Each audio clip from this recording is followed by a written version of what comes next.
Julian Lennon, excuse me, a legend. And I said, where do you live? And you said, you kind of whispered. Can I whisper it out loud? Well, I don't, Europe. Europe. Do you like being a citizen of the world? I do.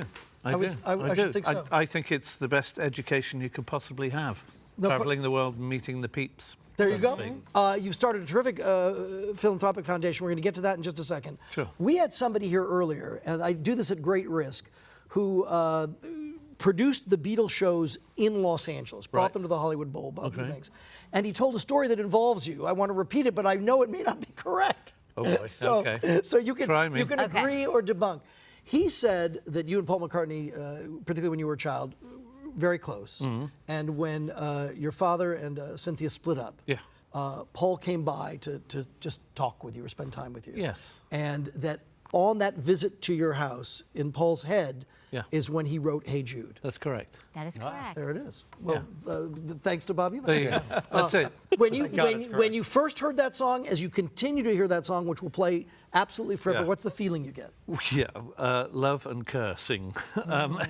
You know, I can't be thankful enough for having a song written about me in around a circumstance like that. You know, mum and dad separating, but I probably heard that song more than any other human on the planet. So, you know, once in a while it can get to you. Speaking of your mother, you dedicate the book to your mother. Let's talk about it. It's a children's book, a series of children's book you've written quite. Love the Earth, and this feather idea. Feather flyer. Feather flyer. Talk to us about it. How did you come up with the idea initially? What's prompted you to write these books? Okay, short and sweet. I was going to write a biography with my friend Bart Davis, and he decided to research my background and found out that I had a foundation called the White Feather Foundation. How that came about, very briefly, was many moons ago, while I was on the road in Australia, I was approached by an indigenous tribe who met me in the lobby of the hotel. There was about 50, maybe more, news crews, the whole works. I went down to see them, and they, in the semicircle, they gave me a white feather, huge white feather. Now, the precursor to that is the fact that Dad had said to me, if something ever happens to me, one way, one shape or another, the way I'm going to let you know that I'm going to be okay, you're going to be, that we're all going to be okay, will be in the form of a white feather. Oh my gosh. So when I got the white feather, for me that was undeniable. You know, there's just, okay, goosebumps, what do I do here? And I spent 10 years making a documentary about the indigenous tribe, and I thought if it goes on to make any money, I want the money to go back to them to keep their culture alive, etc. And the only way to do that back then was to do it through a foundation called the White Feather Foundation. And so my friend Bart said, okay, I see all this stuff that you're doing documentaries, you're doing this, that and the other, but what are you doing for the kids? And I went, what do you mean, what am I doing for the kids? And I said, well, you know, music, documentaries, photography. He said, no, directly for the kids. And then we started talking about how I used to be affected when at nap time or bedtime, sitting there with my mother or my grandmother, reading old, like Dr. Seuss or The Adventures of Rupert the Bear and things like that, and going on this incredible journey. I thought, why don't we try and bring what the White Feather Foundation embodies into the book so that kids can learn about the environment around them, what they're growing into, the world they're growing into, but also the main thing, starting a conversation with the kids so that the kids are going, well, why is there plastic in the sea? Why don't the people over there have any clean water, you know?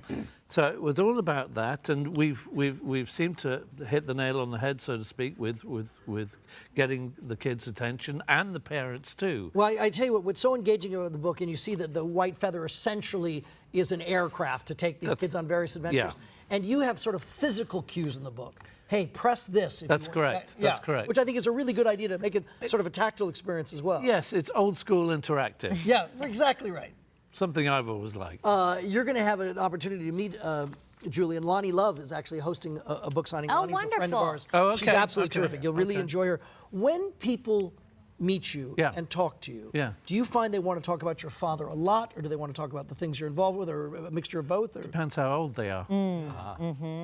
That's it, really. I mean, a lot of my generation and younger tend to talk about the books that I'm doing, the music that I've done, the documentaries that I've done, all the work that I've done on a personal level. You know, there's a lot of Dad and Beatle fans are still around and still appreciate the work that I'm doing and think that there's a big tie-in with that, which there is and there isn't, you know. So, listen, I'm thankful that any of the work that I do gets the attention that it does, because the back end of that is that whether it's books, photography, music, documentaries or otherwise, money goes back into the White Feather Foundation to keep doing the good that we do. So, and that's, you know, part and parcel from that and from donations that the public give. I mean, that's what we live on. So, you know, everybody out there that donates, you know, for me, a part of the White Feather Foundation.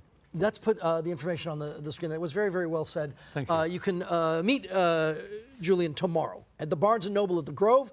7 o'clock, Lonnie Love, who you'll enjoy if you've not met her before, will host this Q&A tomorrow night. It's a really, really good. We're going to make him sign a couple because of the. Sure. Be nice, Julian. Good to Thank see you you so My much. pleasure. My pleasure. Thank you.